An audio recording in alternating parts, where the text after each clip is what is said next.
spoken to the hospital CEO. She has promised to come outside and give some sort of an update as to whether they're going to allow me to come in and see my client at this point. Just for clarification, we've heard a lot of different things. Your client was the person that ICE was attempting to arrest, or was a bystander? I don't know at this point what's going on today. He is a man who he goes out and likes to record activities in his neighborhood. Some of them include the police activity. Some of them happen to have been DHS activities.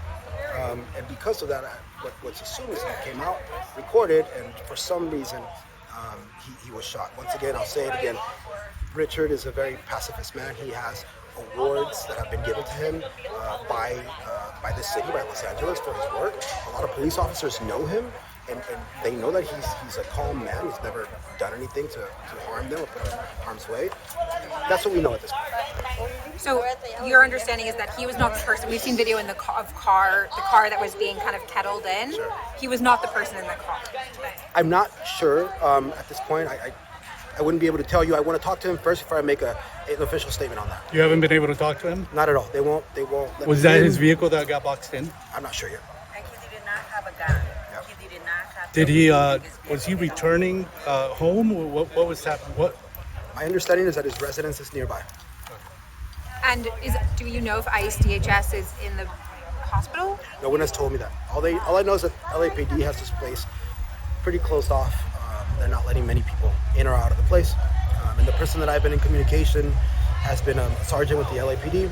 Other than that, the CEO of the hospital who promised to go inside and get me some sort of an update, but she's still yet to come out. And you don't. His condition is stable right now, or you don't know? They have told me nothing. What is the family saying about the incident? Family's hurt. Family's scared. This is a man who works hard, has 2 kids, U.S. born, no criminal record whatsoever, never been in trouble, and goes outside, does things that he does normally, and all of a sudden he's struck by a bullet. So, We understand he had previous encounters with federal agents before. That's my understanding, that there was some sort of an encounter before. The extent of that I don't understand at this point, but I will. I based on what my office has been able to look at, there's no federal charges against him. There's nothing against him in EOIR either, so I don't think anything come of it. Could you spell your first and last name for us? Sure. My first name's Carlos, Carlos. Last name is Jurado, Jurado.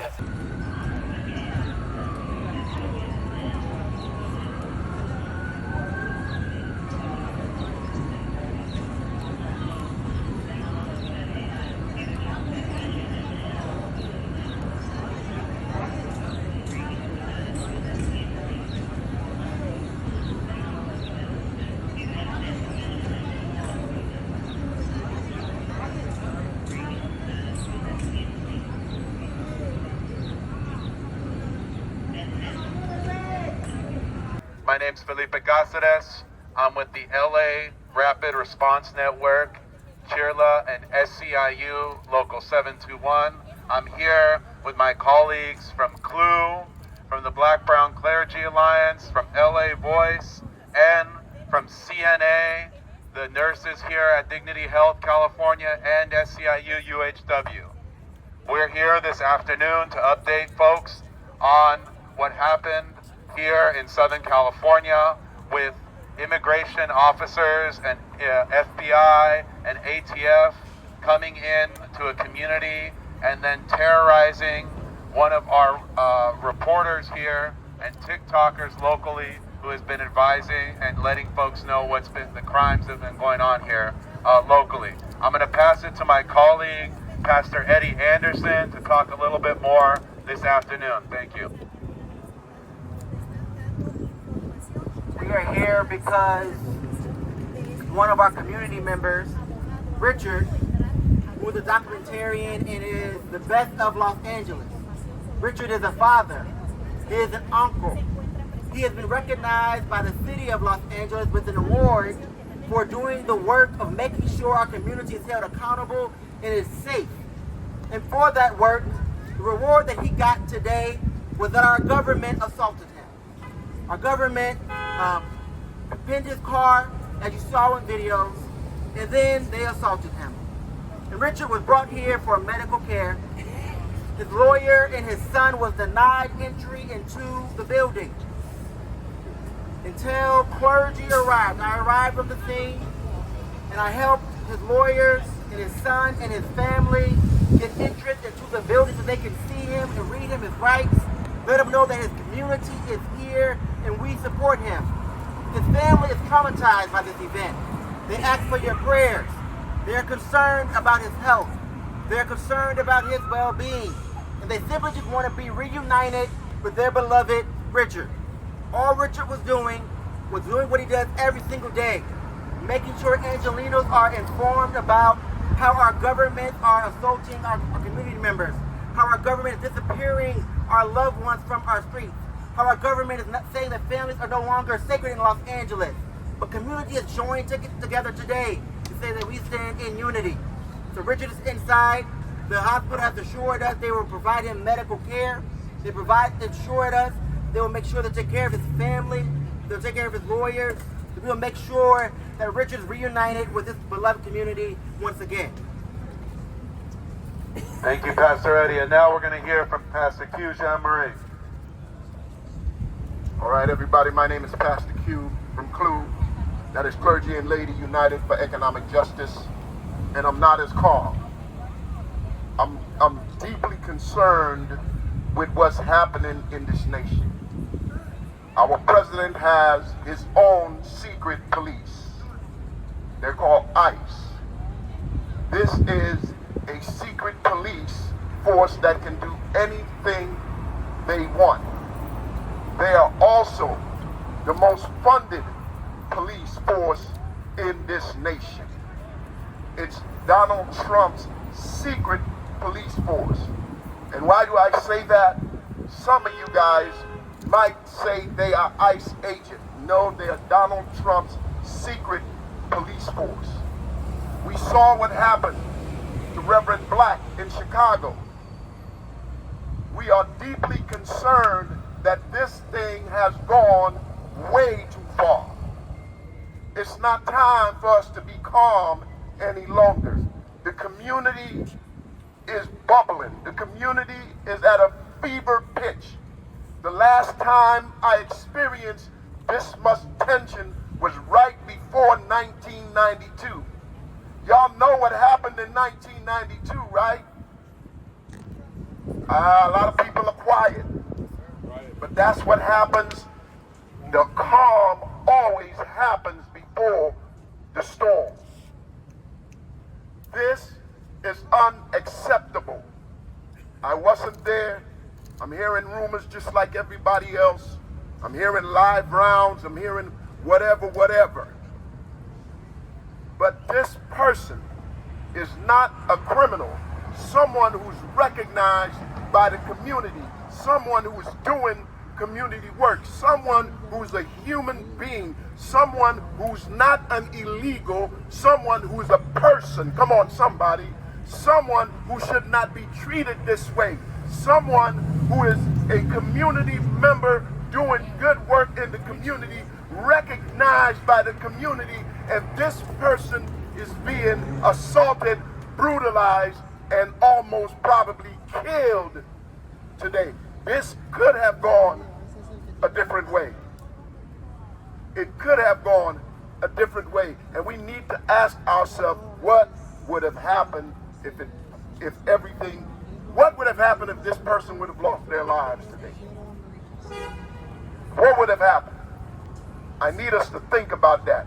Again, a brother, a father, a son, a community member, doing good work in the community, trying to uplift the community, a builder, yet ICE tears this person down, and we don't know what's going to happen to his family, and we don't know what they're doing. We don't know what they're going to charge him with, if they're going to charge him. There's a whole bunch of stuff going on, but we're deeply concerned with what ICE is doing in our community, and we're not going to stand for it. We stand united with all our allies, and we're saying we're ready to fight. Yeah! All right, thank you, Pastor Q. Again, we are here since this morning, and I want to our mornings look like in our community now because ICE, the FBI, DEA, and ATF have decided to all collaborate to terrorize the Los Angeles community, the Chicago community, and all around this country. This morning, children were walking to school at Santee High School in the morning, and they had to see tear gas dispersed, ICE terrorists shooting live rounds in the street, and going on lockdown. Not out of fear of a school shooting, but out of fear of their own government. This morning at 8:30, from 8:30 until noon, a public school was on lockdown because federal terrorists decided that they wanted to terrorize a community. Every day in this country, these federal terrorists are coming into our community in an unconstitutional manner, contrary to every legal order they know and every common decency that America knows. That's why we are right now outside of a hospital demanding basic medical services for a man that was shot by law enforcement. They have shackled him and don't even allow his attorney in until clergy and legal counsel come and demand in person. Until city council members come and say, we've given this man an award. It's a disgrace. Our community will continue to show up. Our community will continue to respond. Our community will continue to document, and you're damn sure our community will continue to sue the shit out of you, Kristi Noem, and Donald Trump, and the Department of Homeland Security, because we know what they're doing is unconstitutional. Thank you, everybody, for being here this afternoon. This was a high school and an elementary school that they terrorized this morning. But you know what? Los Angeles came together outside of Dignity Hospital and showed folks what dignity is, what community is, and that we are not going to stand back. We are not going to sit down. We are not going home. We are going to run you out of every single part of our community because we keep us safe. That's right.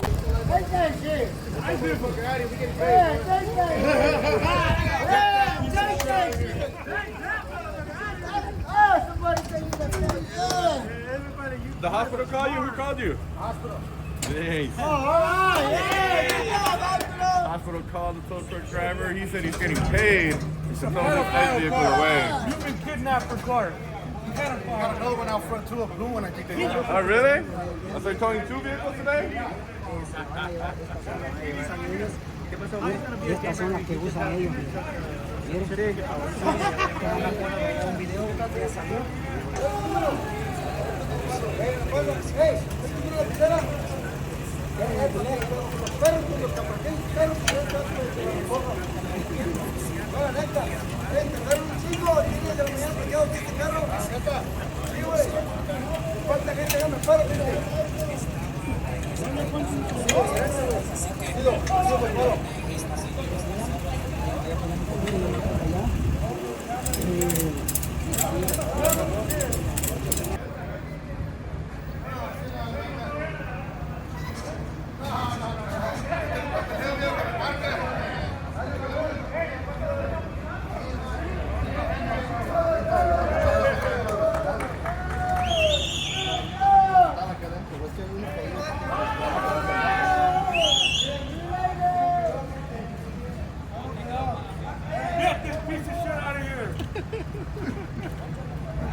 Get this pedophile car out of here. Get this motherfucking piece of shit out of here.